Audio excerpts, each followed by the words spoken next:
That's that then, sir. It's as good as a confession. Let's not jump to conclusions, Constable. No, sir. Least we can do is talk to this other party. Yes, sir. Cocker Norris, sir. Tell me, did you write everything down in that little notebook? Only if it's important, sir. How do you know if it's important? Well, I'll just sort of put everything in as we go, and then down the line, when we know what's important, we'll know that it's already in the notebook. So you do write everything down? Yeah, everything. That's what I thought.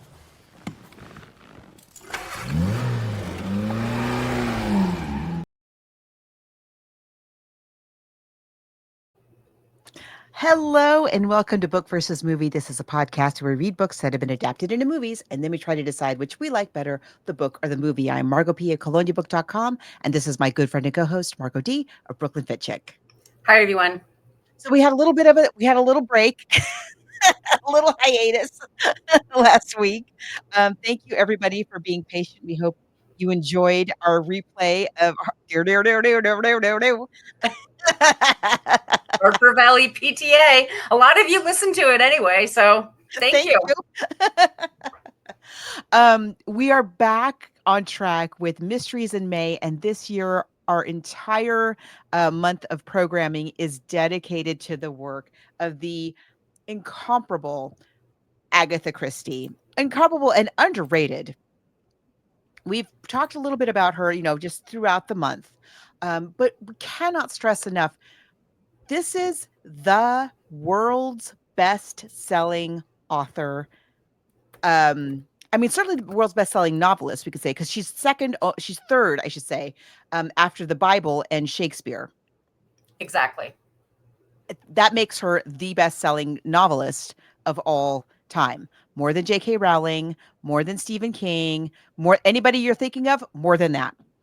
And today, though, we're going to be talking about another massive part of her legacy.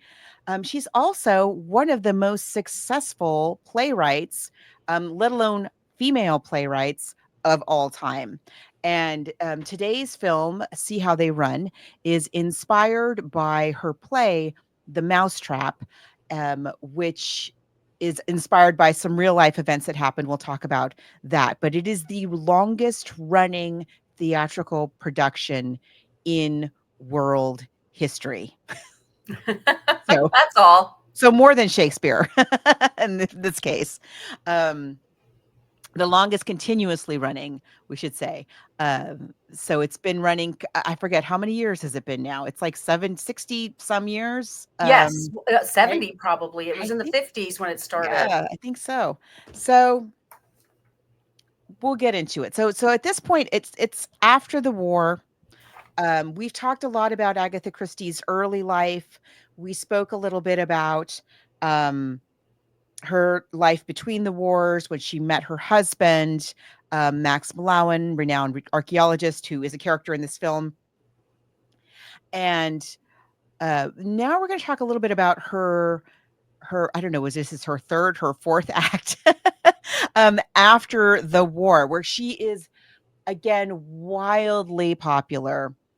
She's cranking out a brand new Agatha Christie story every single year. A Christie for Christmas. It's a British tradition.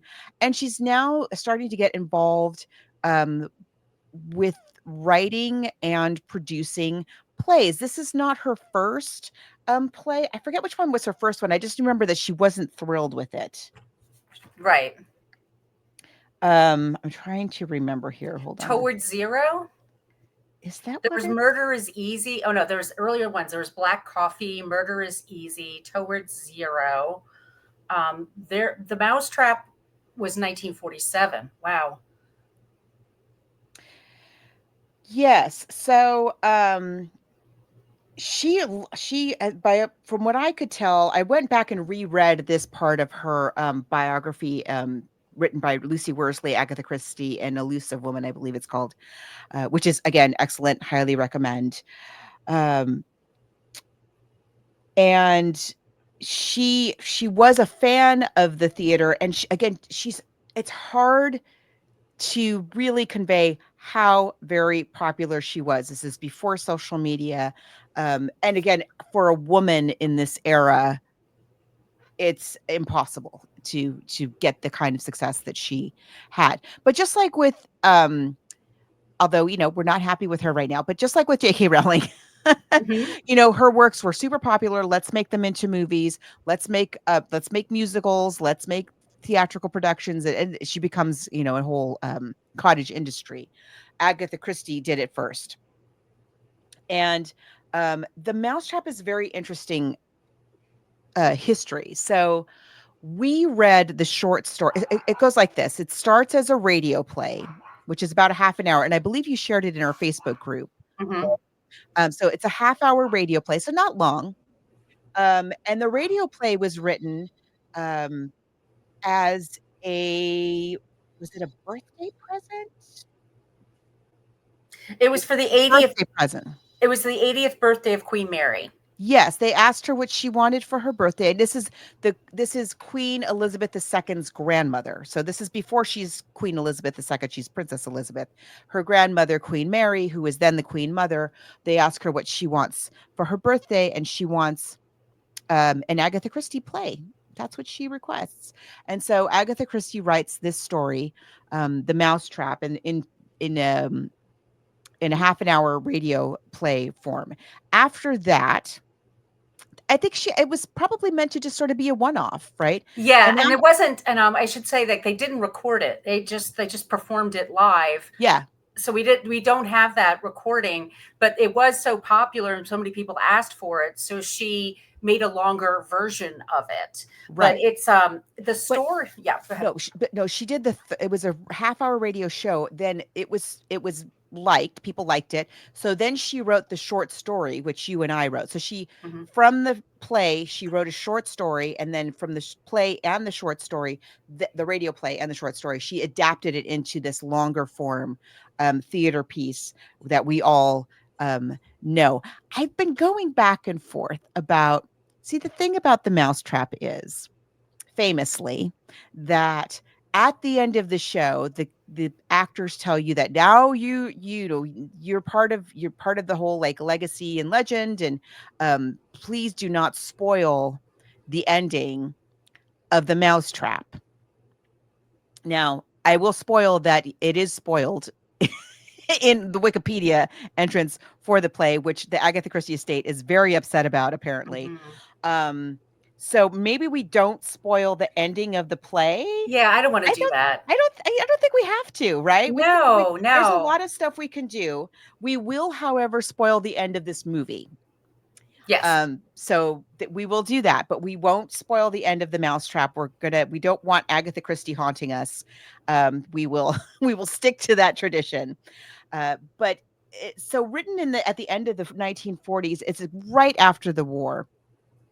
And something that you and I have talked about many times at this point, whether it's like The Lion and the Witch in the Wardrobe, that is a famous account of this thing that happened during World War II, where they sent the children out of London for their own protection. And many, all the parents who lived in London and had small children at that time sent their, I mean, just cannot Cannot imagine. I can't imagine. even wrap my head around what it must have been like. You just hand over your kid, they put him on a train to God knows where, and hope for the best and Right. hope that you don't get bombed to oblivion in the meantime.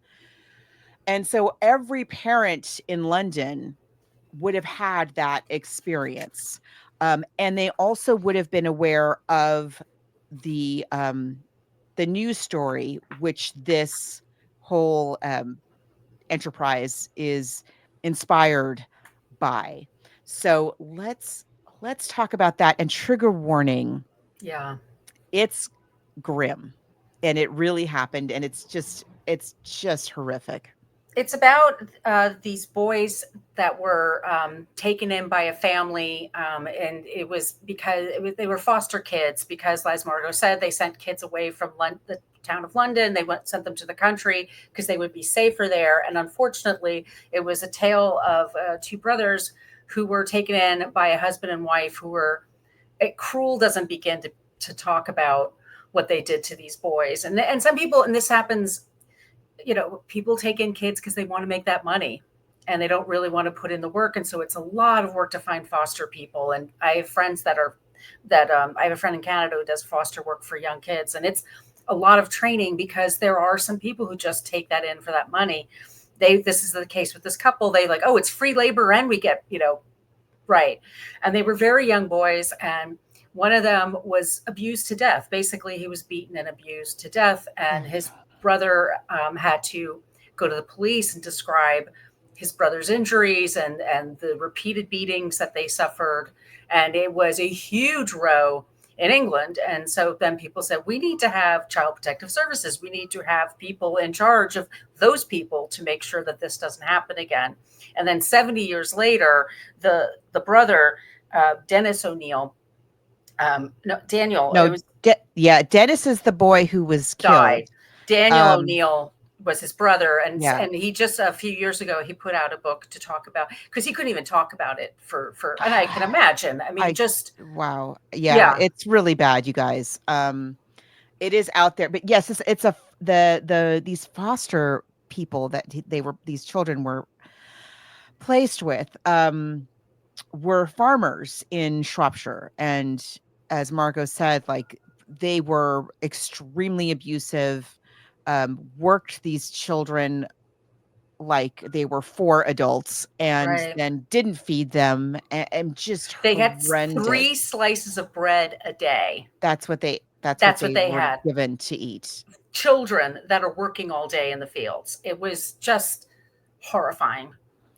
So it's a story that everyone knew about, and that it must have, I'm sure, just rattled everybody, not only because it's just such an awful, awful story, but every single parent reading it had sent their own children off to foster care for a time. And so it was something that really, really resonated with people, and that it's a story that I think we could say they took really personally, and really connected with. And so, and Agatha Christie has done this a couple of times, where she takes real life stories and incorporates them into her work in one way or another. Murder on the Orient Express was in many ways inspired by the kidnapping of the Lindbergh baby. We're going to do another episode next week, which was taken from a real life inspiration that was rather well known. So the play, the radio play, as I said, becomes a short story. I thought the short story was excellent. I thought it was really well written. I was very impressed. It's not, it's interesting because she's so good at this that, she has to, by nature, the kind of stories that they are, there has to be a lot of exposition. There's always like everybody's got motives that you got to be caught up on. And it could, in the hands of a lesser writer, could be hitting you over the head with, exposition. But even in this short form of the short story, she's just so precise and deliberate and masterful at the way that she gives the reader the information. And the other wonderful thing about Agatha Christie stories is that again, we said this, we keep saying this, but you can read them over and over again. She's always giving you clues that you could figure it out. If you happen to know all of the whys and the wherefores, you could piece it together. And it's just delightful characters that we have. We'll set the scene. These are very well-known characters at this point.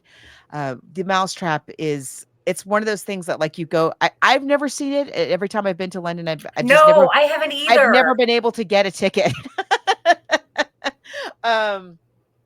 One day I will go and see. I am just really I want to walk under that marquee with the neon lights. I really, really want to do that. But many people, hundreds of thousands of people have seen the Mousetrap at this point. And so these characters are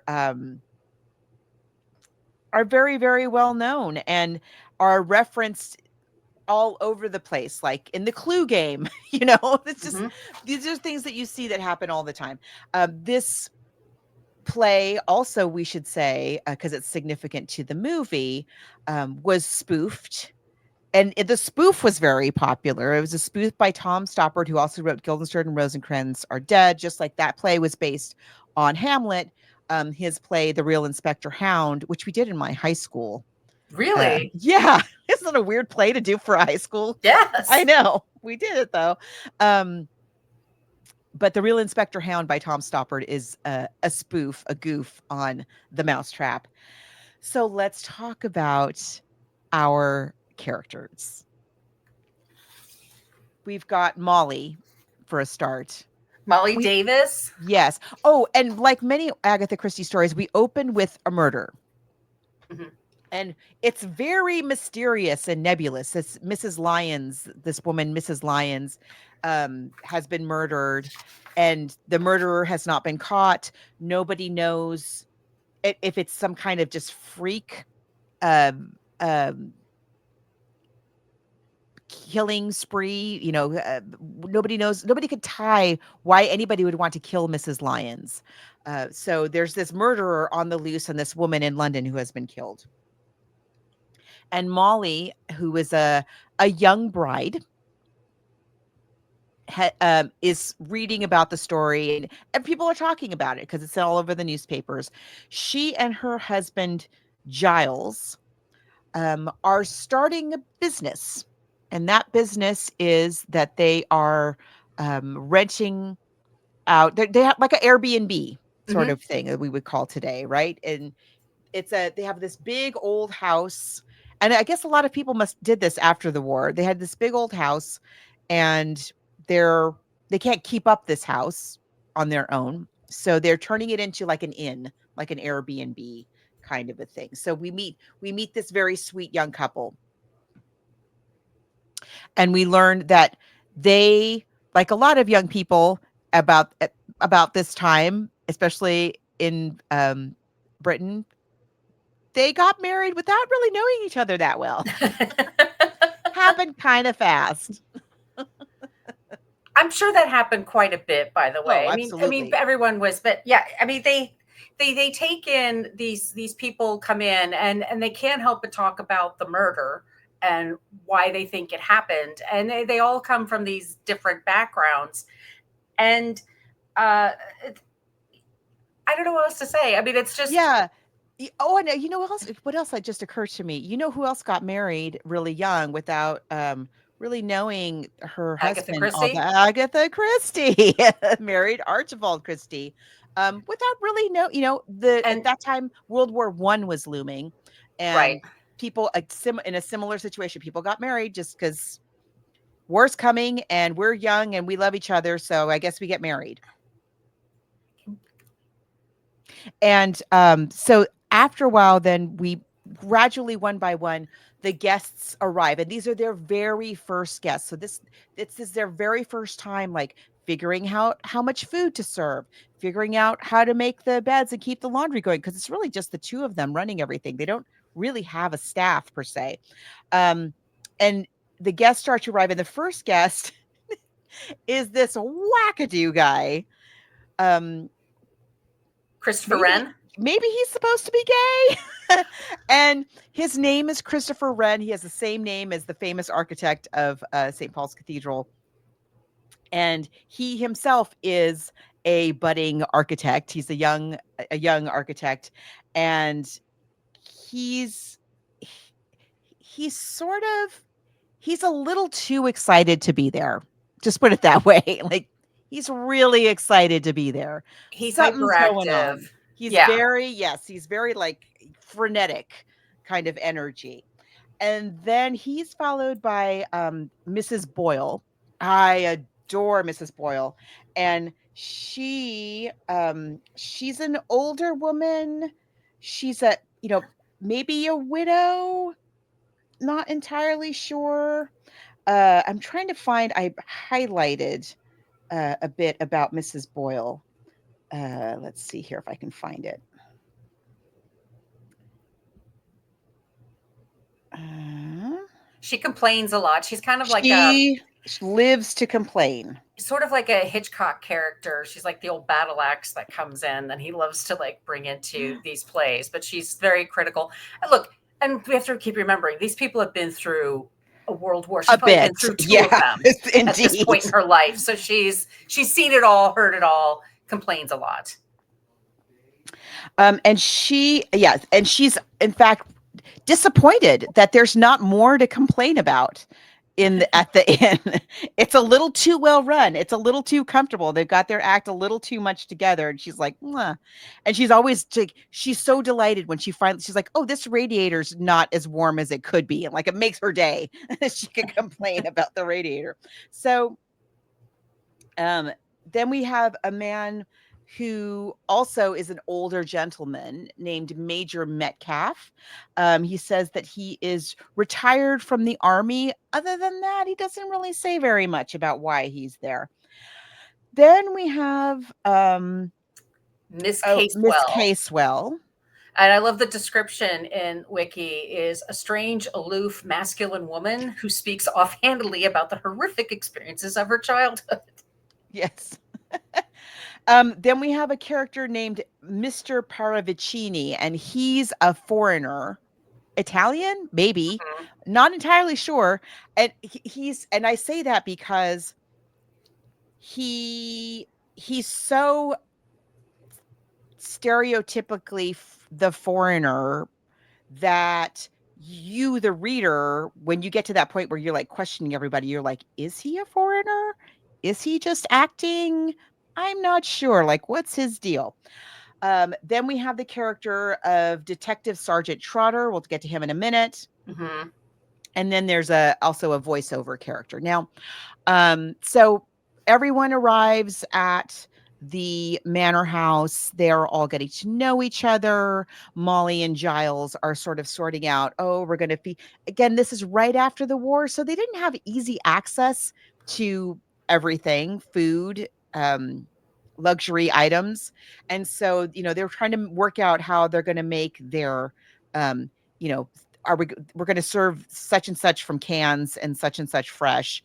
How are we going to balance this all out for everybody? We also talked about that, like the meat shortage that happened. And so Yeah. a lot of their meats were canned and the people got it from places like Denmark. What was the 84 Charing Cross Road? That was right.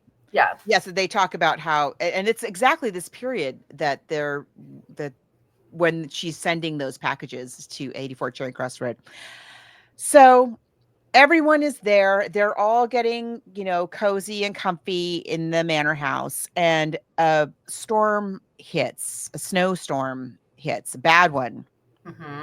And Molly and Giles, Miles and Jolly, Molly and Giles are a little bit panicky because, I don't know that we have enough supplies to last through a storm if we're snowed in, and I don't know.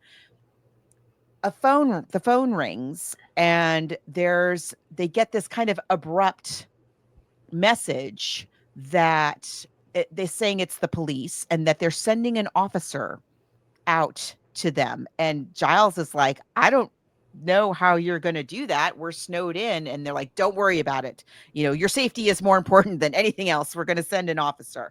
And they're like, okay.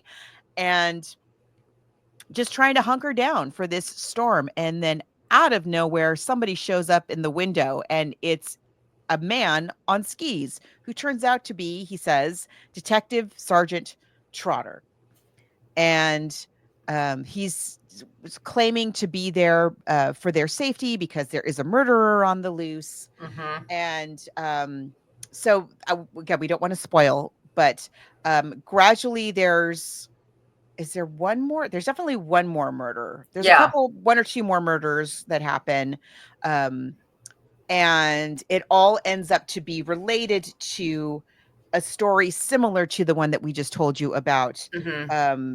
Young Dennis, what was his real name? O'Neill. In the play, his name is Dennis Corrigan. And it's all tied to that story somehow.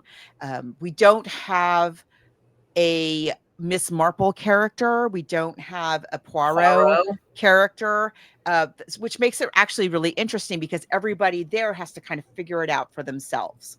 And at the end of the play, as we said, the audience is cautioned not to spoil the ending for Right. others, which is so brilliant. And then there's some other little things about this play that are kind of unique that play into the movie that we're going to be talking about. So, you and I read The Mousetrap because we live in the United States and we can get our hands on the short story of The Mousetrap. If we lived in the UK, that would not be quite as easy to do because it's a clause. Agatha Christie had a few clauses about The Mousetrap. She lived to see it run for an extraordinarily long time, even in her lifetime. She did attend, I think it was the 10th anniversary. Hmm. But the clauses basically were this: as long as the original production of the play is running, it cannot be developed into a film. It cannot, the short story that the play was developed from cannot be published in the UK. Mm-hmm. And Nobody, she gave the rights to her nephew or to her grandson, I believe. Yeah. Yeah, Her daughter's son. and he's in charge of it, so he keeps a lid on it. Like it's and it hasn't been interrupted except for COVID, and it doesn't count for COVID, I guess, because nothing counts. Everything was closed. Everything was cuckoo for COVID. Yeah. And so because technically the original production has never stopped running. Mm-hmm. They've never been able to make it into a movie, and they've never been able to publish the short story in the UK. So I'm sure if you live there, there's a way to get your hands on the short story, but for us, it was extremely easy. It was very, very simple matter to get that short story and read it. So there have been attempts, to make various versions of it. It was produced. There is a production, an Indian film that is based on The Mousetrap that was produced in 1960. It was, I know, Witness for the Prosecution was made into a film, and that was very, very popular. And so it was all the more reason that Hollywood really, really wanted to make a movie out of The Mousetrap. Yeah. And they were always kind of throwing around, this person would lead, that person would be the female lead, thinking that at some point the play has got to close. They all do. I mean, you and I, in our lifetimes, have seen very, very popular musicals and plays. Cats, for example. I mean, Les Mis. I mean, some of them just go on and on and on forever, but they do at some point stop. I mean, other shows get created and films are made from them. So then people know the beginning, middle, and end, and then they don't go see it. So it's shocking. I do have, in front of me, I have the first performance was 1952. And then it was it was at the Ambassador Theater, and then it moved to St. Martin's Theater. It had the 10,000th performance in 1976. In 2002, the 50th anniversary, a special performance was attended by Queen Elizabeth II and Prince Philip. In November 2012, November 18th, 2012, the 25,000th performance starred Patrick Stewart, Julie Walters, Hugh Bonneville, and Ian Glenn. It's still running. I mean, I don't know what to tell y'all. And it's fine. I mean, it's a fun, I mean, I don't know. I guess it's just at this point, it's history. It's just culturally, we just like this thing and we keep the secret because we all like Agatha Christie and we need a little magic, I guess, in our lives. And so there's this one little play in the world where you can go and you can't see the film of it. And I actually was so after this, I actually rented Death Trap. I think it's called Death Trap. And that's Oh, the yes, I remember Death Trap. yes, because I was like, I want to watch another mystery, because I was totally into it. And yeah, it was actually called Three Blind Mice, and they have it, and it's used in the play. The notes are used in the play, but there was Yes. another person who also had a play, Three Blind Mice. So that's when she had to change it to the Mousetrap. Right, which I think is great. Yeah. I I think it works extremely well because there's allusions to Three Blind Mice, um, eerily, when you get Oh, to the right. The solution story and of you Three find Blind out, Mice. yeah, and but significantly to this story and the original story that it was based on, there's the line, "They all went after the farmer's wife." Mhm. um, who cut off their tails with a carving knife, if you recall. So she had this thing that she did, where she would write. She had a phase where she wrote mysteries based on that were titled after nursery rhymes. One, two, buckle my shoe was one of them. I'm not remembering all of them right now, but there are different novels of hers that she for a time she would have them. I think Hickory Dickory Dock was one. Anyway, Or was that Andrew Dice Clay? Sorry. when the Mousetrap opened on the 25th of November, 1952, there were 43 other plays in production in London. Again, nobody, especially because of her previous play, um, nobody thought that it would go. I mean, There's no they way they could really, predict how this. could you know? Yeah. And also, she famously, it's more than with her novels, really um, this play, but her other plays as well, uh, made her more of a celebrity than even her novels had done. And that's where she really kind of becomes known as a bit of a recluse. Mhm. There's a story about how she turned up, and I think it was for the 10th anniversary of the Mousetrap, and they don't let her in the theater because they don't recognize her. They don't know who she is or what she looks like. And so she just kind of like, I guess I'll just sit out in the lobby. And then her publicist found out about it and told a reporter, and it was like this big story. But in her previous, her first play, and I wish I could find what on earth it was called. The Hollow is not the first play, it's her second play. Yes. So The Hollow is the second one. And what's the first one? Oh, I don't remember. But anyway, after her first one, she had kind of a contentious she didn't like the director, and the director was trying to change things right and left. And the director didn't like her. Like, why can't she just let me do what I want to do, kind of thing. And he was really very mean about her in the press. Called her like an old battle axe or something like that. Mhm. And so, understandably, she was like, well, why do I need to volunteer for this? I got work, I got novels to write and stuff I actually want to do. I don't need to show up for this. So she was very famous for not showing up to her various things where she was supposed to be celebrated. She did not like being the center of attention, which I totally get because Mhm. she was so unfairly, and even now is so underrated. Mhm. Her success and her skill, and her accomplishments, so underrated. There's no other. Hemingway didn't sell as much as Agatha Christie.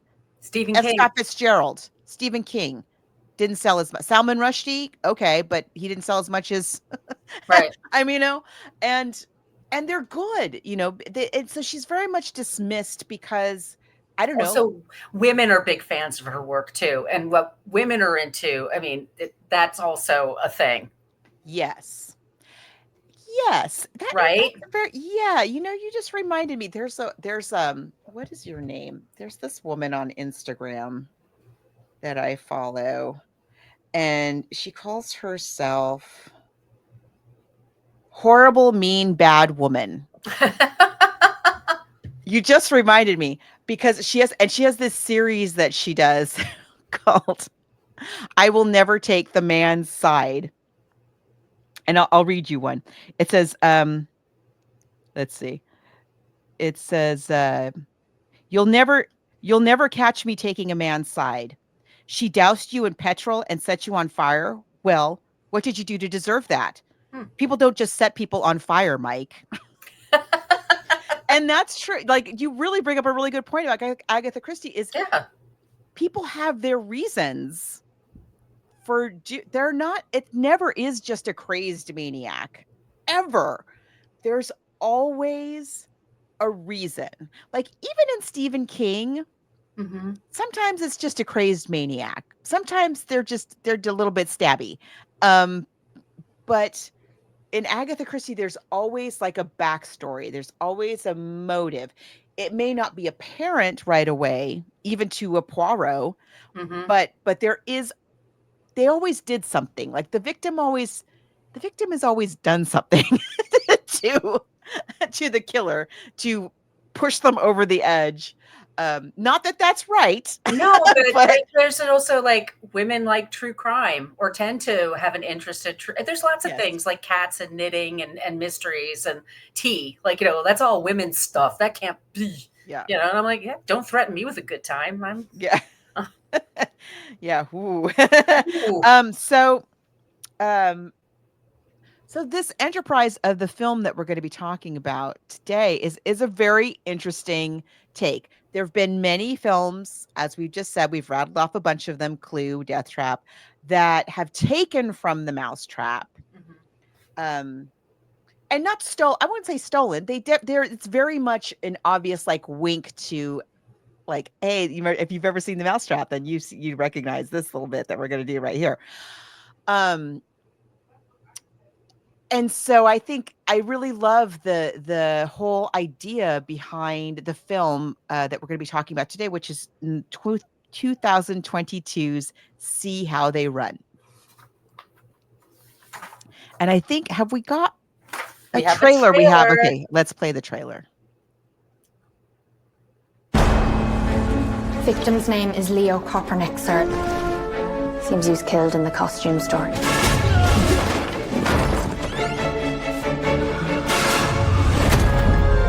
And then he was deposited here. Staged, so to speak. Sorry, sir. How much longer do you intend to hold us all hostage? Or is that the idea? Gather all the suspects and interrogate each of us in turn until the mystery's solved? Marvin Cocker Norris, overweighted playwright. Celebrated playwright? Oh, I'm so sorry, sir. I can't read my own handwriting. There was an incident. I'll kill you. It's as good as a confession. Let's not jump to conclusions, Constable. What do we have here? Working late, huh? He killed Kopernik to hush up the affair. Case closed. I'm doing it again, aren't I, sir?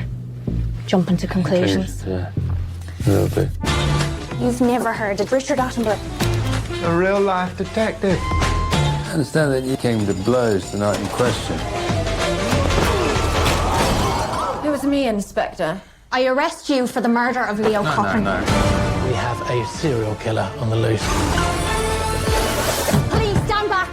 He keeps the key under the mat. We are no longer merely suspects. We are also potential victims.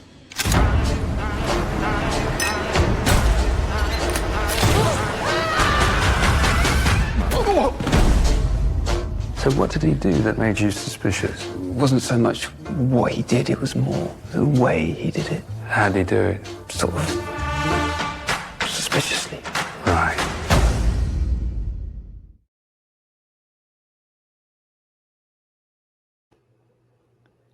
Spoiler, I loved this film. It's fun. It's very fun. Like I said, as soon as I watched it, I was like, I need to watch another mystery, and that's why I went right to Death Trap. I was looking up other ones on Amazon. I'm like, this is fun. So many Easter eggs. I was looking on. sorry, there's like a whole world of birds happening today in the canyon. I don't know what they're up to. There's like, yeah, sorry. I have a fly in my apartment. It was my fault because I didn't put the screen right, and I can't stop thinking about it. It I just know. keeps like They showing just up it just everywhere. I'm like, go it's away. something like it triggers our lizard brain to be like, "Bleh." Anyway, sorry everybody. um I was watching the trailer on YouTube, and one of the comments on the trailer was my favorite Wes Anderson film that he didn't direct. It's Very true. that. It's yeah, it's very cute. It's a little twee at times. Which is so is Fine. Agatha Christie. Yeah. There are so let's get into it. So first of all, let's start off. We've got Tom George is our director. Mm-hmm. Um written by Mark Chappell. Mm-hmm. And our cast. I love this cast. Yeah, Sam Rockwell, Saoirse Ronan, Adrian Brody, Ruth Wilson, Reese Shearsmith, Harris Dickinson, David Ayolo. I never say his name, so I'm sorry. And there's many, many, many, many more. I mean, and we start with it's Sam Rockwell. So they're leading up to the 100th performance of Death Trap, and there is a party celebrating, right? And Yes. there and She sends a telegram. Agatha Christie sends a telegram that she's not attending, right. which was very her. And she instead sends a big elaborate cake to the party. So it's a party to celebrate the 100th performance of this historic play. And so the play is already a hit when the movie Right. opens. We begin with, so we meet all of the all of the actors in the play, including Richard Attenborough and Sheila Sims, his wife, who I was just saying, I did not know that they were involved in this production in their Nor did early careers. They were married for so long, you guys. Yes. Both wonderful, wonderful actors. We've talked about Attenborough when we talked about Jurassic Park. Jurassic Park. That's what he's probably most known for. I love him at Jurassic And his Park. brother is David Attenborough. His brother is David Like Attenborough. that, they have longevity must run in that family because they Right? live very long Yeah. lives, right? I mean, it opens and there's Adrian Brody plays an American director and he wants to buy the rights, and they're trying to explain like we can't sell the rights. This is it's not going to happen, but American producers and directors being what they are, they're just trying to be pushy about it. And the first person that's killed is Leo Kaepernick, who's played by Adrian Brody. Yes, and he is terrible. He's awful. He's an awful, awful person. But he's played very well by Adrian Brody. He's a great actor. I mean, yeah. And he's terrible to Sheila Sim, Dickie. That's what they call him, Dickie Attenborough. Like he punches him. He's killed backstage. So we're establishing like he has multiple enemies in the room. Yes. At the party. And not in the room also. Like right. There are other people who are not there. He's just an awful person. He's a terrible, terrible person. And as often happens in an Agatha Christie story, not that this is one, but as often happens in an Agatha Christie story, when you meet the person who is a terrible, terrible person to everyone, they're probably the victim. So yeah, that's the first. Just like in Death on the Nile. Right. So this is, yes, he's our first victim. Now we also meet, so the play is a big hit. It's 100 performances in, which is just a blip on the radar for this production, but they don't know that yet. We have a little bit of a battle also going on between the play's producer, a woman named Petula Spencer, who's played by Ruth Wilson, and John Wolfe, who was the producer of The African Queen. Right. He's played here by Reese Shearsmith. And Reese Shearsmith has been promised, basically, in a sort of verbal sort of a way. He's been promised by the producer Petula that, hey, as soon as this play wraps, as per Miss Christie's stipulations, as soon as we wrap, the rights go to you, John Wolfe. You're the one who's going to get him. And John Wolfe's like, well, great. I mean, how much longer could this play possibly last? I got to start planning now. I got to hire a director. We got to start thinking about who's going to play these leads in this film. And we have to do it Very quickly. difficult. And we have to do it quickly because the show could close at any moment. Right. Because it's the theater. Nobody knows that it's the Mousetrap, though. So the police show up. The police show up to investigate this murder. And oddly, so he's murdered backstage. Leo is the director, the obnoxious American director. Even Mr. Wolfe, the producer, who's British, he hates this man. And he's killed backstage, but then his body is deposited on stage, like just very arranged on the set of the Mousetrap. So the police show up, and it's Inspector George Stoppard. Remember, we talked about Tom Stoppard, who spoofed the Mousetrap in the real Inspector Hound. Again, the Easter eggs. We're not even going to hit all the Easter eggs in this film. There's too many. I need to watch the movie a couple more times because I'm sure there's stuff there that I just missed. Yeah. Sam Rockwell, who is delightful. He's always great. He's scruffy. You get the impression right away, this is not their top guy they're sending to investigate like the big Hollywood director's murder. They send this guy? Okay. And they've sent to help him Constable Stalker, an energetic and eager to please officer who is assigned to assist him. So she's getting ready to take her exam to be a sergeant. But she's kind of a newbie police officer. She's also a woman in, mid-century England. And she's also, what we find out, she's a war widow. She's also a war widow. And she has 2 kids. Yes. I think of Saoirse Ronan like all the time because I have to spend so much time in Sacramento. Oh, and their Lady Bird. Lady Bird, which is based in Greta Gerwig's hometown of Sacramento. There's a massive, really quite nice mural of Saoirse Ronan. Really? And she's from Brooklyn, actually. She was born here. Oh, I didn't know that. Yeah. She was born in Brooklyn, but she moved to Ireland. I think she's like 2 or 3. And she speaks with an Irish accent. And they let her just keep her accent in the movie, which I think is great. Yeah. Love it. So this is not the A-team that they've right. sent. That's a good point.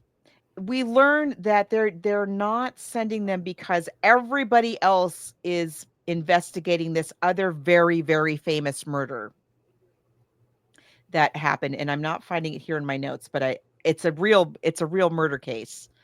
And so all the A-team officers are tied up investigating that case, and they send the B or C or possibly even D team of Inspector Stoppard and Constable Stalker. So there they are.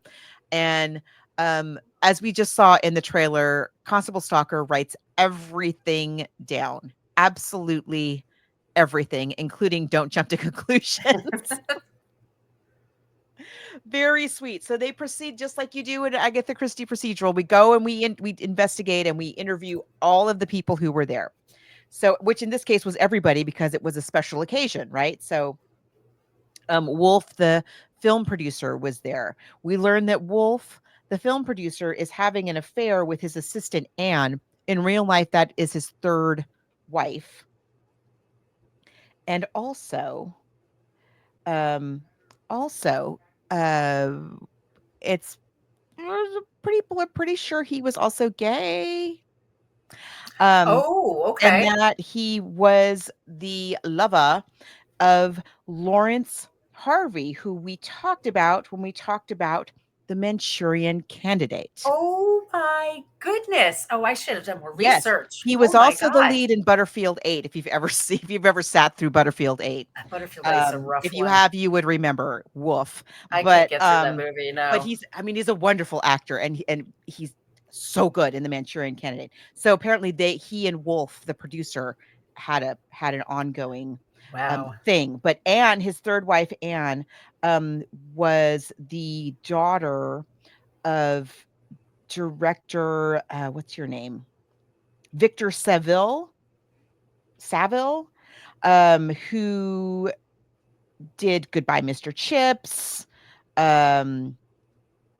Yeah, just a bunch of stuff. He was British, so a lot of these that most people in the U.S. wouldn't necessarily know, but you might know Goodbye, Mr. Chips. Anyway, so this is the point where he is, his first marriage is ending, or his second marriage, I guess, is ending, and his third one is about to begin. And in the story of See How They Run, Leo, the terrible director, gets wind of the fact that Wolf is having an affair with his assistant, and he uses that information to get whatever he wants, including a suite at the Savoy. So he has a very fancy suite at the Savoy, where we get to see. It's so fun. The locations here are so much fun. So we also get to interview the Attenboroughs, Dickie and Sheila Sims, and oh my goodness, I love them. It's a young, eager couple of actors, and they're you don't hate them. They're sweet. I think we have a clip. Here we go. You're pulling my leg, sir. You've never heard of Dickie. Richard Attenborough, Pinky Brown, Brighton Rock. You must have. You wanted a recording of my voice. Well, here it is. What you want me to say is, I love you. Keep in mind that we're here to conduct an interview as part of a murder investigation, not an article for Sight and Sound magazine, yes? Yes, sir. Come in, darling. Inspector Stoppard. I say, a real-life detective. Scotland Yard and everything. And you are? This is Constable Stalker. Yeah.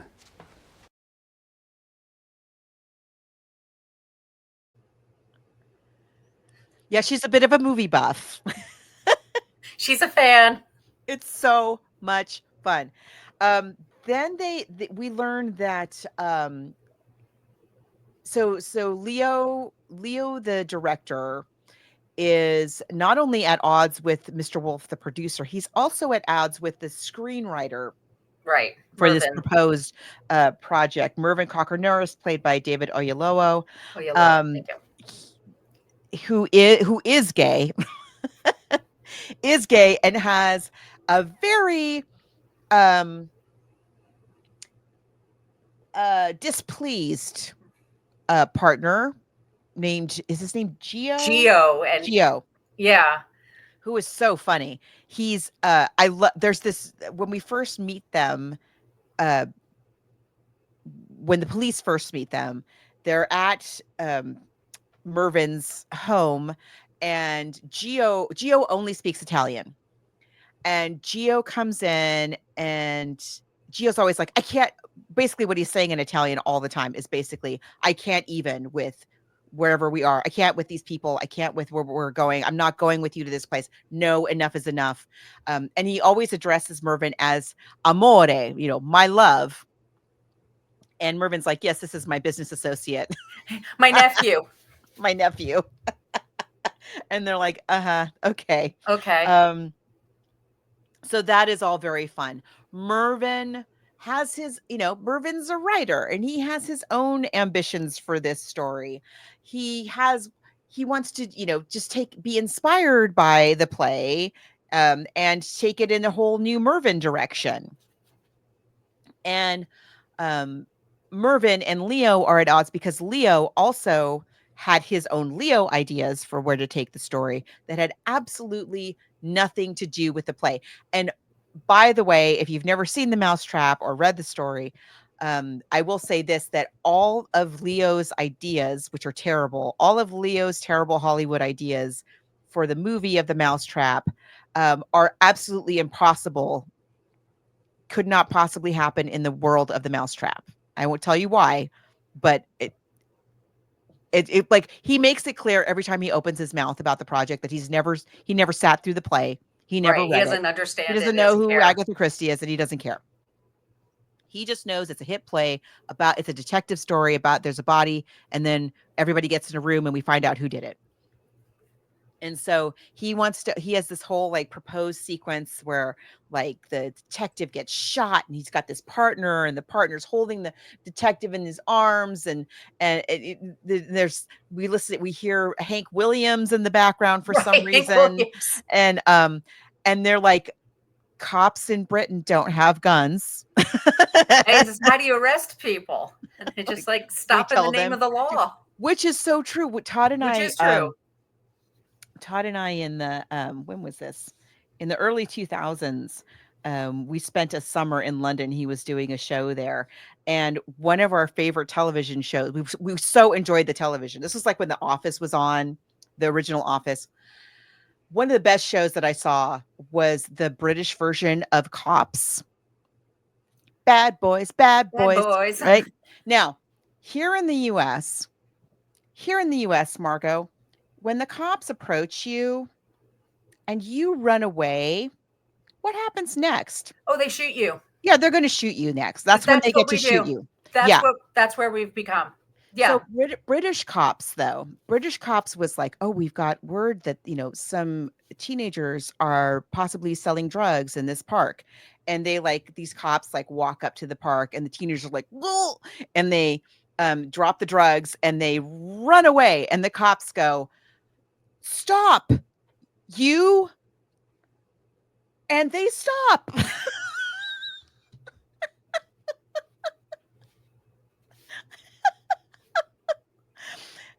And then they're like, come back here. And they come back.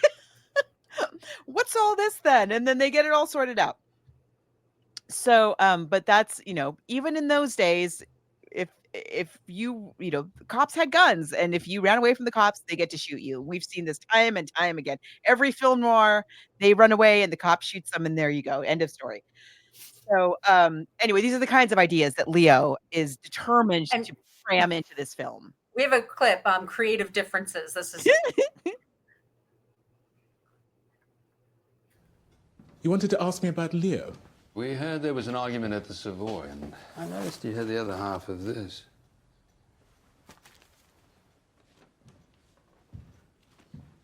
Inspector, that was a contretemps, nothing more. Read that. I'll kill you for this, Coppernick, you bastard. Well, obviously, I've taken out of context. Those words were spoken in anger and under extreme provocation. We had creative differences, that's all.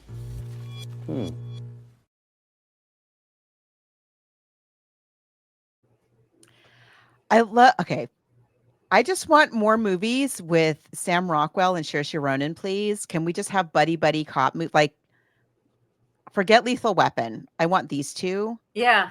He's so mad that they have saddled him with this newbie girl cop. He's so mad about it. But from time to time, and this was one of those moments, he realizes oh no, she's actually kind of on the ball, and he kind of leans on her for certain things. Well, he knows she wrote that down because she writes everything down. She writes everything down. She pays attention, and we haven't mentioned yet is that his backstory is he's basically an alcoholic. He's someone who's a drinking problem, and this is unclear for me, but he was married and had a child, or he was married and she had a child with another man, and that's why they broke up. He was married. What he says is that he was married and his wife was unfaithful. So I don't think he mentions a child per se.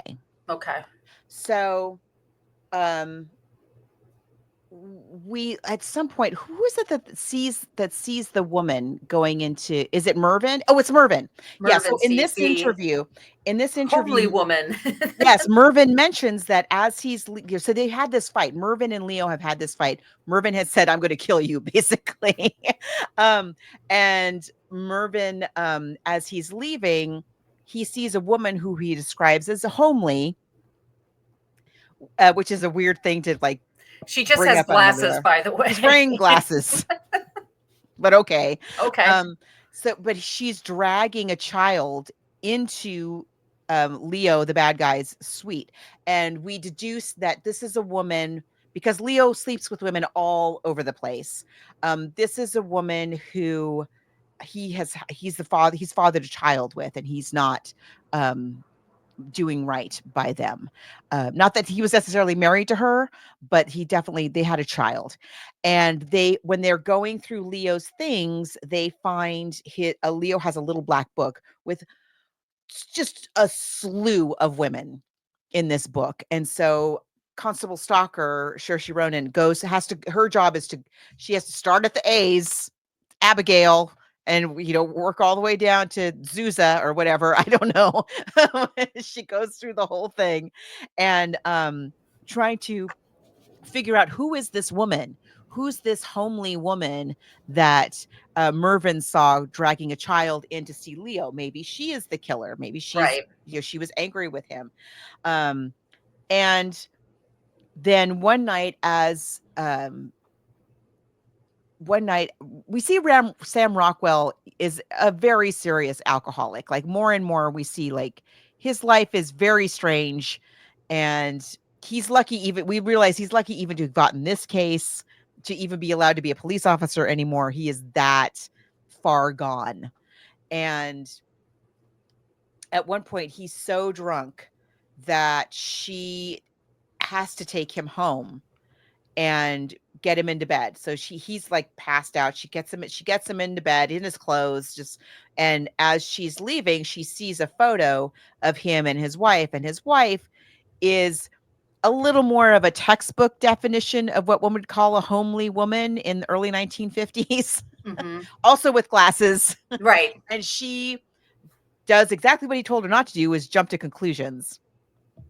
And she thinks, oh my goodness, what if the woman that Mervyn saw with the baby, with the child, is actually Detective Stoppard's ex-wife, and the person she had an affair with was Leo, which when you really think about it is impossible because Leo was in the US. It is just kind of no way to, but anyway. And so she jumps to the conclusion that her partner must have done it out of revenge for his wife. And and as one can do, when you have a theory and everything looks like it's proof for that theory. So she puts together a case and takes it to her superiors, who believe her because it's pretty compelling. No actual hard evidence, but they throw him in jail. And then they go and after his ex-wife to come and talk to him. And the woman that shows up is they go after the woman they find the woman who went to the Savoy with the child, bring her to talk to, we assume, her ex-husband. And she's like, who is this guy? I've never seen him before in my life. And she's like, there's also another murder that happens. So they go to the theater and they actually start to see the play. And then there's some shenanigans going on backstage. And so they all both go backstage, but everybody's taking off in different directions. And then it's Mervyn that's killed this time. It's Mervyn, which is one of the reasons why she jumps to that conclusion, because Mervyn is the only one who has said he laid eyes on that woman. And so if it was the detective's wife, then he would want Mervyn dead, so he wouldn't be able to identify the woman. So anyway, so now we have two murders and a Constable Stalker who made a big mistake, and Detective Stoppard is not happy with her, doesn't want anything to do with her, is like, basically keep 5 paces behind me at all times from now on. And yet he's still on this case. Yeah. Well, they want to find out what's going on. So then, there's so many nods to Christie. Like at one point, one of the people, I think it's Mervyn, lives in the same apartment complex as Poirot, where Poirot lives in the series, that beautiful Art Deco apartment building that he lives in, which I freaking love. I forget what it's called. And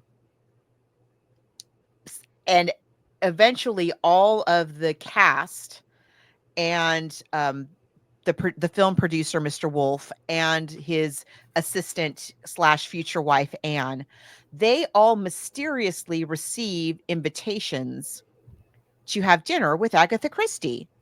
And all of them are like, oh, this is great, because she didn't make it to the party, and we're all Right. starring in her play or involved in the production somehow.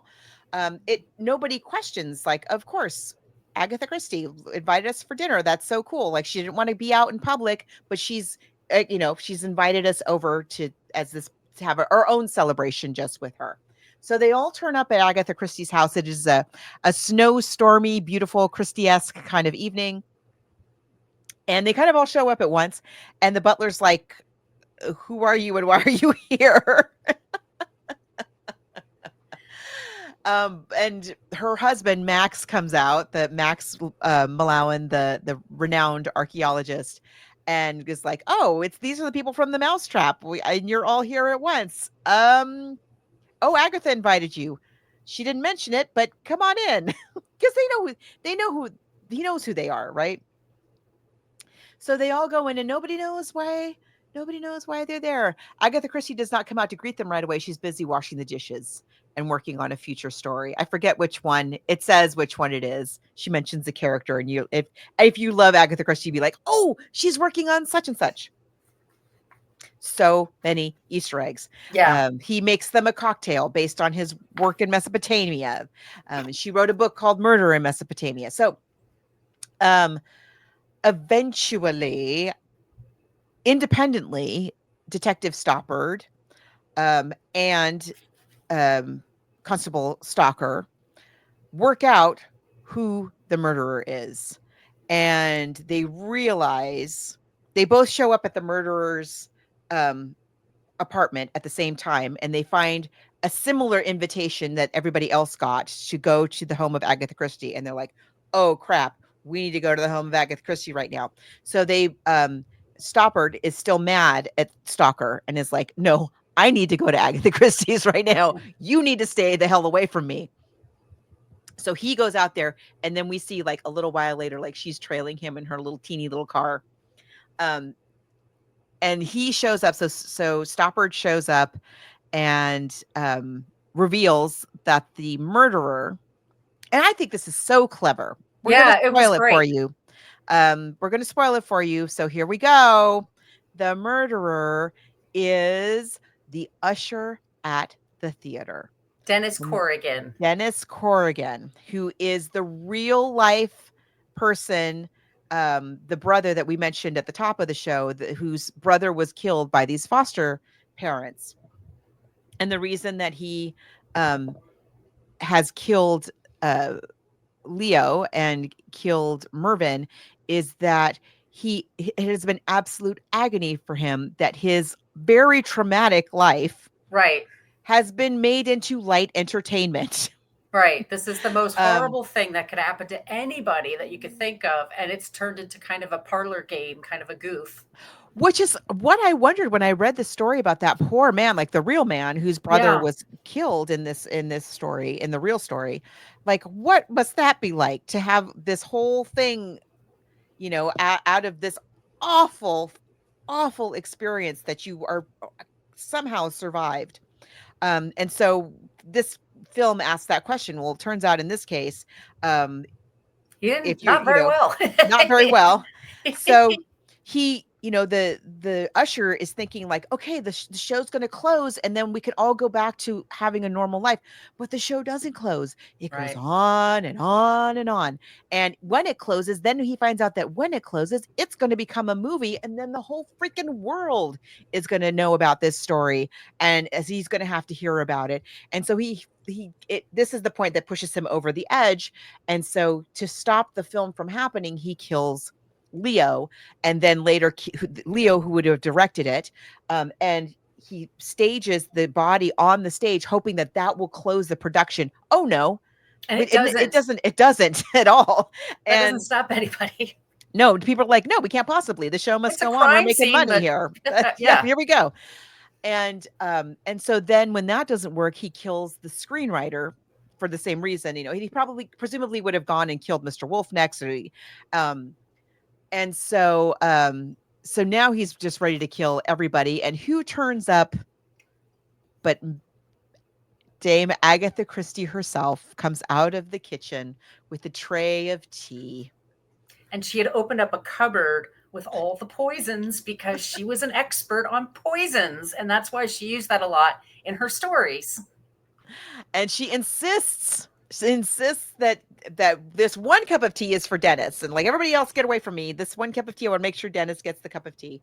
And she gives him the cup of tea and like make sure that he drinks it, and everybody else has their tea, and her butler keels over.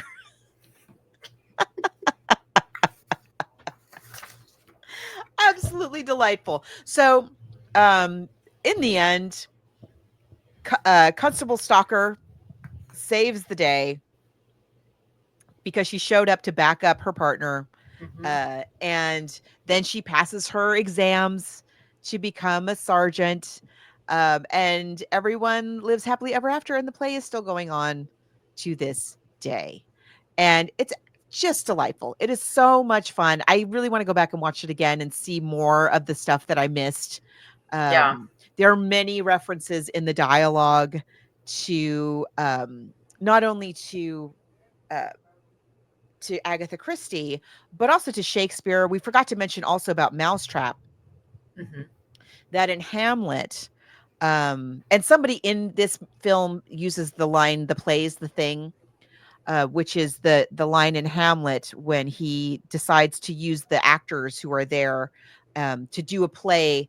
The play is the thing in which to catch the conscience of the king. He has the actors act out what he knows his uncle has done to kill his dad and marry his mom and so on. And the name of that play in Hamlet is called The Mousetrap.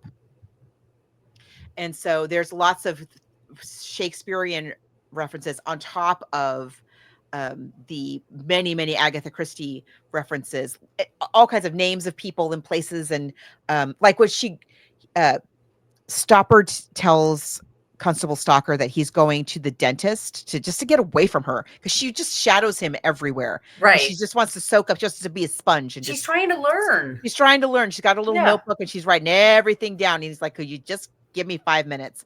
So he tells her that he's going to the dentist, and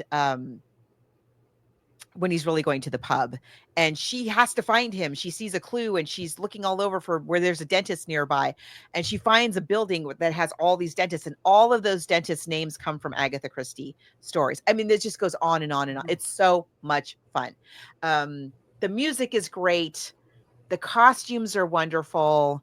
Love the cast. Really love the cast. I love the choice of I love who plays Lucian Masamati as Max Mallowan is delightful. Yeah. And if you've ever read anything about Max Mallowan, I mean, that is pretty much how he's always described it. Is people just really liked him a lot. He was very jovial and he was a good partner charming. for her. Yes.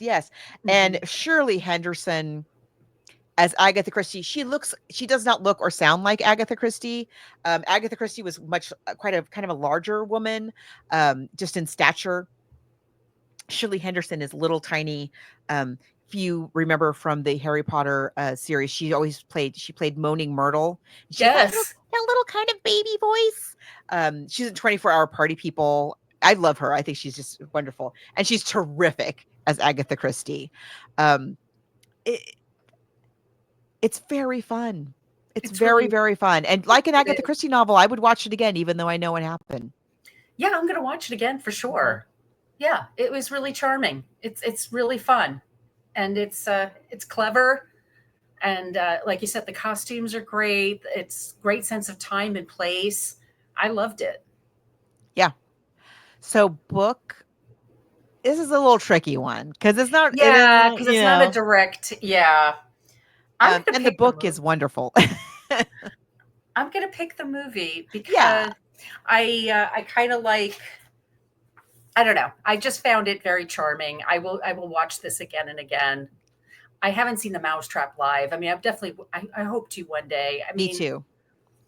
But I'm going to pick it this time. It's just a very sweet love letter to not just Agatha Christie and her work, but also to her fans. It's a real fan service. Yes. It's lovely. And I also am going to just give it to the give it to the movie for this week. Although the story is super good, and if you can get your hands on it, please do read it.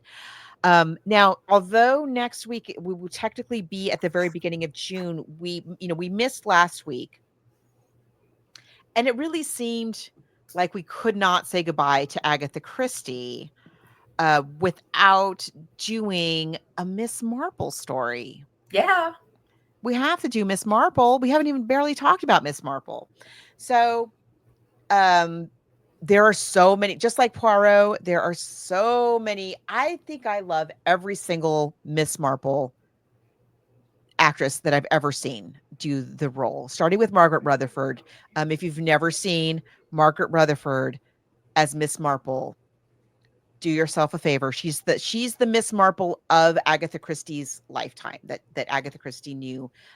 She is hilarious and so smart and funny.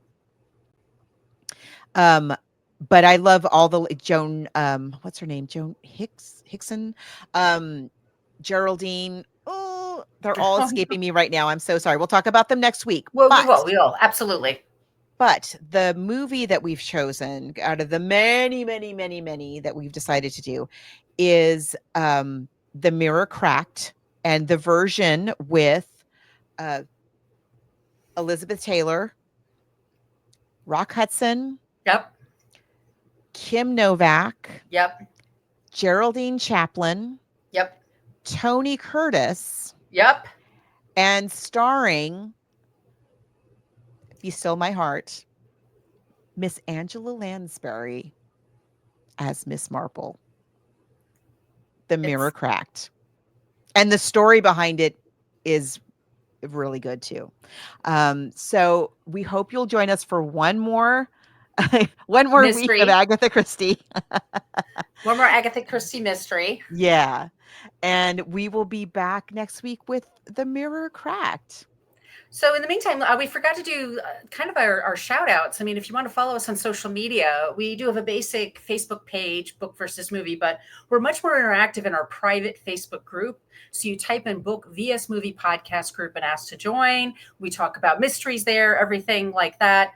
We're on Threads, Instagram, and Blue Sky. And at those places, you spell out book versus and movie. We have an old-timey email, bookversusmoviepodcast@gmail.com. You can reach out to us there. And we do have a Patreon if you want to support us. So all the clips we played today, we put that on Patreon for free. But what we also put on Patreon for those who pay is our past episodes. We're doing this show for 10 years. So we're doing everything from 2022. And then previous to that is up there. And coming up, we had the Joy Luck Club just dropped. We have the 7-Year Itch, Gaslight, The Spy Who Loved Me, and The Boys in the Band. Those are all dropping in June for the Patreon members only. So if you want to sign up and support us, we just use that money for the books and the movies and the costs for putting the show together. But we want to thank you all for that. And Margot, where can they find you? You can find me online at coloniabook.com, and all my social media callouts are at She's Not Your Mama. And where can they find you? You can find me at brooklynfitchick.com. I'm at Brooklyn Fitchick for Threads and Instagram. I'm at Brooklyn Margot for Blue Sky and TikTok, and at my YouTube, where we put these on our YouTube pages. It's at my name, Margot Donahue. Okay, everyone. Thank you so much for checking us out. We'll be back soon with a new Agatha Christie for you. A plane went over my apartment that I swear. Oops, sorry. I understand you met WPC Stalker last night. I did, yes. Constable? Inspector. A very capable officer. Or at least she will be once she gets the proper instruction. Sorry, sir, I'm not sure you don't mean you want me to... Yes, I do. I'd like you to show her the ropes. I'm hoping some of her enthusiasm for police work might rub off on you. But the bullets, sir, is that why? This is not a debate, Stoppard. I have a reputation as a modernizer. I have to be seen to keep it up. I have said in public that I think women are the future of the force. Absolutely, sir. I agree. But we're not looking for stolen sweets or a lost bleeding bicycle. This is a murder investigation, and she is inexperienced. They were inexperienced in the war. Ask Jerry how that turned out. Yes, sir, but... That will be all. Thank you. Commissioner. Inspector. Constable. Inspector. Commissioner. Constable.